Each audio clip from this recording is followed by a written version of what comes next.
এই এলাকার মধ্যে মন কোনো কুতুব আছে রে আমার উদ্যোগে কথা কইব এলাকার একমাত্র ভদ্র পুলাই তো আমি। এ ছোট ভাই ফিরে যাও। কি হয়েছে ভাই? তোমরা কি জানো এই এলাকার মধ্যে এরা নম্র ভদ্র শিক্ষিত গুণে মানে ভালো জ্ঞানী পারফেক্ট একটা পোলা আছে, তোমরা কি চিনো রে?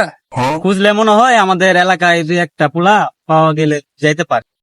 হ ভাই থেকেরও ভাড়াটা দিবে। না না, দুই একটা গে, হাজারে এড়া নাই, লাখে এড়া নাই, অনলি একটাই আছে। ভাই লাখে একটা পোলা আমাদের গ্রামে নম্র ভদ্র কে সে? আমারও বেলা দেখবে চাই। দেহ নাই তারা একমাত্র পোলা আছে সোনালী গাওয়ার চেহারা, ওরে দেহ নাই, ওরে চিনো না? সোনালী কালার পোলাটাকে গ্রামের মধ্যে সোনালী গাওয়ার পোলা চিনো না? চোখের সামনে তোমার দেখা দেহ না তোমরা, ওই পোলাটাই তো আমি, দেহ না?